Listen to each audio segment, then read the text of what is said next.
Well, I'm super excited to be here today to share with you the results of having driven this Rivian R1T for the weekend. Now, I just completed a range test, which has already been posted by the time you're watching this, so make sure to check that out if you're interested in finding out how far the large pack in the R1T goes when it's spec'd like this, not with all-terrain tires, but street tires. It was actually quite eye-opening. Now, if you enjoy this content and want to see more like it, be sure to subscribe to the channel, hit that like button, and let me know in the comments. This R1T I rented on Turo here locally in Orlando, and I wanted to get a good feel for the car and give my thoughts. So I'm going to look at this in 6 different categories: price, range, charging, space, tech, and support. I think that those 6 categories capture the essence of what we're looking at from a consumer standpoint. Now, starting with this car, this particular one is a launch edition and it has almost 10,000 miles on it now. So when this thing came out, the sticker in the front of this car says it was $76,000. Now, to get this same car today configured the way that it is would be over $91,000. So prices at Rivian have gone up substantially, just like other auto manufacturers over the last couple of years. The updated pricing schedule from Rivian has changed, and you can only get the Adventure package, which is a higher premium package. So with that, the base price of this truck is $73,000 and goes all the way up to $97,000 plus additional options like wheels and colors. Now, Rivian has updated their ordering process, so there's really only a few things that you can really look at to change as a structural piece to this truck. So first and foremost, you can get a dual motor all-wheel drive or a quad motor all-wheel drive. This is a quad motor and boasts over 800 horsepower, 900 foot-pounds of torque, insane fast, 0 to 60 in like 3 seconds. Now, if you're okay with 0 to 60 in 4 seconds, which is stupid fast, you can go for the dual motor all-wheel drive. Now, Rivian does have a little bit of a range difference when you go down to that dual motor, but it's only 6 miles per the EPA. Following that, you do have 3 battery options, and at this time, the large pack is still the only battery you can get. 135 kilowatt hour battery pack. It is massive. Almost twice the size of most cars that you're aware of out on the market. It is a massive battery, and it needs to be because this truck is over 7,000 pounds, and to get 300 plus miles of range, you need a large pack. So coming in the future, you will be able to order this with the standard size pack, which is going to boast 260 plus miles of range. In addition, the max pack is anticipated to launch at the end of 2023, and that is supposed to be over 400 miles of range. In my range test, unbelievably, I crushed the EPA numbers. Now, this one is fitted with street tires. It's got the 22-inch wheels, so not the most efficient. According to Rivian, these 22-inch wheels should have a 21-mile impact to those EPA numbers. So realistically, it should be rated at 293 miles as configured. Now, I was able to get 341 miles at 70 miles an hour here in Florida. Now, the weather was between 78 and 93 degrees that whole time. So with warmer weather, very little use of the AC, even though it was warm, this car did fantastic on that range test. I'm not exactly clear on how they've done it, but Rivian really knocked it out of the park by being able to achieve 340 miles of range in such a big, heavy truck. Now we're going to talk about charging, and this is a really important factor because no matter which EV you get, being able to charge quickly is very important. It's not so much about the range of the pack, it's more about how quickly can you get, say, 200 miles of range and get back on the road. This truck, it caps out at 210 kilowatt charge rate, which is very respectable. And what I noticed when I charged this thing from 0%, even at 0%, it was well over 100 kilowatts when I charged it. So ramping up from 150 to 200 kilowatts all happened in the first 12% of the battery pack. It was sitting in the 180s in single digit percentage. So it does have the ability to hold on to a very fast charge rate. But again, remember, this battery pack is almost twice as large as what you would find in a Model Y or a Model 3. So even though it is charging fast, it's still got a lot of battery pack to charge. But it does hold that charge very high into the pack. All the way up to 70% of charge, I was still over 100 kilowatt charge rate, which is fantastic. Has a really awesome charge curve until you hit about 70 to 80%. It falls off a cliff once you get that high in the pack. I want to talk about space because there's pros and cons to this truck. First and foremost, The bed on this truck is only 4.5 foot. It is absolutely tiny. And if you drop the tailgate, the way that it articulates, it lays out the bed and makes the bed itself a lot longer, which is nice, but now you don't have a bed closed, so whatever you're putting back there is not as secured as with the tailgate closed. So the bed itself is really small, but it makes up for that with storage absolutely everywhere in this truck. Underneath the bed, there's this huge compartment for a spare tire, and if you don't want a spare tire, you can use that as a huge storage space, almost like a sub trunk. In addition, this one has an articulated tonneau cover, which does work by the press of a button. It opens and closes. This one's been beat up a little bit as a rental, but it works. It does a great job and gives you a ton of space when that is closed, and it appears to be weatherproof from my experience so far. In addition, of course, you have this tunnel, and I'm not going to do any of that silly stuff like try to climb through it, but that is a huge space right there, and it's actually really genius idea, because a space like that, you can put muddy, dirty boots and not have to worry about them going somewhere else, especially if you have all of your stuff in the bed of the truck and it's covered, and you want to put nasty, dirty stuff somewhere out of sight, out of mind, and not going to get into contact with the rest of your stuff. This tunnel is perfect for that. But don't forget, you also have this massive frunk in the front of this truck. And this frunk is so big that you could fit one of the most popular strollers on the market in this. It is absolutely huge. And underneath the deck, there's even more space. So you can still have your charger nice and put away and have that entire top space dedicated just for storage. Underneath the back seats, there's also additional storage. So again, tons of storage in this truck, and A+ for the amount of storage you can get in this truck. And now on to tech, and this thing, it's got a ton of tech.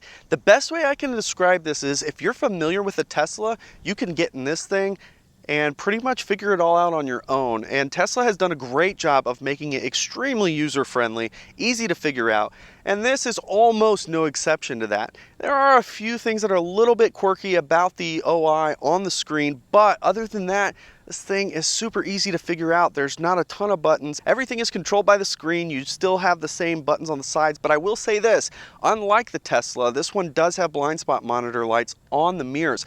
And that brings me to another point. The mirrors are large on this thing, which means the visibility is fantastic. And because the bed is so short, you have really good visibility even directly behind you with that rear view mirror. So the tech on this car is very similar to what you would find in a Tesla. You'll use the scroll wheels to navigate some of the options. You can use the touch screen to move things around. The screen is very responsive, at least in this one that I've seen. I've seen some that have been clunky, but I had no issues with this one. It moves pretty smooth. It does take a little bit longer to figure out routes when it's trying to figure out charging stops, but the thing I really like about that is when you do put your destination in, it shows you each of the legs independently right on the screen, and just the way that it's laid out makes it super easy to figure out. It also, of course, comes with their version of autopilot called Driver Plus. I'll talk more about that later in the pros and cons, but of course it also has adaptive cruise control, which is nice because it's also equipped with a radar, meaning it's pretty smooth. It works really well, actually. Finally, I want to talk about support, and when you look at a new manufacturer like Rivian, this is one of the very critical things you need to think about. There are currently only 22 service centers in the country, 5 of which are in California, 2 of which are in Illinois. So there's 15 of them not in California or Illinois. That's not a lot, and I was just on a massive road trip and had an issue. Had I been in a Rivian, I might have been in a bit of an issue trying to find a service center. So this is something that's going to develop over time, but something to really think about in this time right now. Does it make sense to get into a Rivian with such limited infrastructure in place? It is obviously there, and to not call it out, that would be disingenuous. So something to really consider if that is a peace of mind aspect for you for such new tech. Do I need to have a lot of supporting infrastructure? Check your local area to see if you have a service center local to you, to see if this is something that you need to worry about or if it's not a big deal. I want to wrap this up with my pros and cons, and there's a lot of things to really like about this truck. Starting with the pros. First and foremost, this thing is super comfortable. From the seats, they're super premium. They've got cooled seats. They're very comfortable, but also the ride. Because of that adaptive air suspension, this thing is super smooth. When I did my range test, I lowered the suspension all the way to the ground, did the lowest, hardest, firmest setting I could get it, and it was still more comfortable than my Model Y. Very, very comfortable ride. It's also super quiet, so it just adds to that overall feel inside of the car. When this thing is equipped right, the range on this is stupid good. Like I said before, 341 miles during my range test at 70 miles an hour. That's with the street tires on these 22-inch wheels. Really figure out, am I going to be taking this thing on road trips, or am I going to be using this on the weekends on trails? You need to figure out how much you're going to rely on road trips to figure out which wheels / tires to get, because those all-terrains are really good all-terrains, but they kill your range. So something to really figure out, really think about. Be intentional on which wheels, which tires you get, because the range is super good. The style of this car is very much a personal opinion. I love the look of this truck. I think it looks awesome. Some people hate the front end of this. They hate the lights. I think it looks awesome. I think it looks like a truck that you would have put together if you never made a truck before. Unlike the legacy guys who in some cases are just stripping out gas components and putting in electric batteries underneath, this thing's from the ground up. So you get the benefit of all that additional space, and that does come with this sleek design. It's very curved, it's very smooth. It looks like it belongs in nature, and I think it looks great. Fit and finish is relatively good. Now there are some panels that aren't perfectly matched up, but on the whole, riding in this car, there are no rattles, no squeaks. So I think they did a really good job assembling this car. It goes without saying the interior is super premium. You've got a nice faux suede headliner, makes it look and feel really nice and premium. The seats feel really good. They're not real leather, they're also vegan. The inside of this thing looks and feels very premium. Like I've said already, storage in this thing is fantastic. Could not have done better. Getting all that additional space available to you, which means this thing actually has more storage than most traditional SUVs on the road. And then finally, functionality and capability. Even though that bed is small, they did a really good job of adding functionality. There's an air compressor back there, there's plugs back there, there's a sub trunk back there. Those types of things are really good, but also off-road, this thing is extremely capable. There are a bazillion videos out there showing just what all this thing can do when it's put on the trail, and it's pretty incredible. Now I'm gonna end this with the cons, and there's really 3, maybe even 4, depending on how you look at it, items that I think could be deal breakers for some of you. First and foremost is Driver Plus, and it is pretty good when it works, but on my range test, 341 miles, I bet you 50 miles of that was all I was able to use it. And the reason is they don't have it mapped out for all the roads, and you can't use it on anything but a highway anyways, so it's very limited. And when you look at a young company like Rivian, they don't have this huge team, this huge army of software engineers to help make this come to market much faster. So it's something that you can't get this car expecting it to work right out of the gate everywhere you go. Like if you got into a Tesla, you put autopilot on and you go. Now it has its own quirks, but Driver Plus can't even be activated more times than not.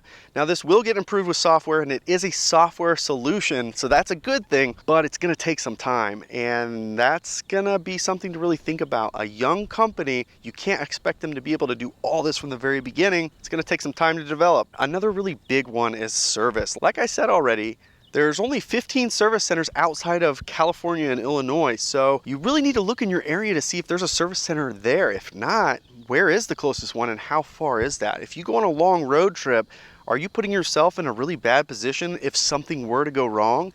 And I think that that's, again, something with a young company like Rivian that will get better over time, but even Tesla, they have a ton of service centers and it's still not enough. So this is going to be an issue that some of these young up and coming companies are going to continue to face as a struggle, and Rivian is no exception. And the final thing on my list is it is so expensive. You cannot look at this thing and not understand, not agree that this is so expensive. The way this one's configured today would run $91,000. That is so much money. So it's one of my pet peeves. This is very expensive. Teslas have become very, very expensive. Most cars today are becoming very, very expensive. The government passes a tax credit for $7,500. The next day, prices go up $8,500. I mean, it just is a never-ending story with these cars. So as we look to the future of electrification, cars like this are important, but not everybody can afford a $91,000 truck. So here's really the issue for me. I'm really conflicted because I can get in my Tesla right now, not top it off, just go. And I could go all the way to California if I wanted to. And I would know that the charging along the way would be reliable. I wouldn't have any issues. I cannot say the same for these cars. but this is probably my second favorite electric car on the market today. And that's something really hard for me to figure out because it's very expensive. I can't afford it. Most people probably cannot afford this truck, but this truck does offer a ton of awesome features. It's extremely capable, and I was blown away by how far it actually went when equipped with street tires. This thing is not only off-road capable, but is capable of surpassing all of our other electric cars on the highway with range, which is pretty incredible. It also charges pretty fast, but battery is really big, so this thing's like 7,100 pounds, super heavy. But awesome range, tons of storage, has a lot of premium finishes, super comfortable. There's a lot of things to really like about this truck, and I'm in love with this truck.